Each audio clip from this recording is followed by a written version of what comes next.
بسم اللہ الرحمن الرحیم۔ السلام علیکم۔ جس نے یہ کلمات پڑھ لیے اسے جنت کا ٹکٹ مل گیا۔ دوستو، آج میں آپ کو ایسے پیارے کلمات پڑھنا سکھاؤں گا جن کی فضیلت اتنی ہے کہ اگر آپ صبح و شام تین مرتبہ ان کلمات کو پڑھتے ہیں تو قیامت کے دن اللہ پاک کا ذمہ ہوگا کہ آپ کو وہ راضی کرے اور جنت میں عالی شان مقام عطا فرمائے۔ حضرت ثوبان رضی اللہ تعالی عنہ فرماتے ہیں، رسول اللہ صلی اللہ علیہ وآلہ وسلم نے فرمایا، جو مسلمان بندہ صبح و شام 3 مرتبہ یہ کلمات پڑھ لے تو اللہ کے ذمے ہوگا کہ وہ قیامت کے دن اس کو راضی کرے۔ تو دوستو، آپ بھی میرے ساتھ ان کلمات کو پڑھیں اور اسے یاد کریں اور اس ویڈیو کو آگے تک شیئر کریں۔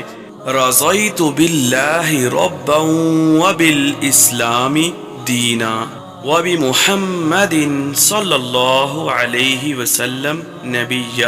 اللہ پاک ان کلمات کو صبح و شام پڑھنے کی توفیق عطا فرمائے اور جنت میں بغیر حساب و کتاب کے داخل فرمائے، آمین۔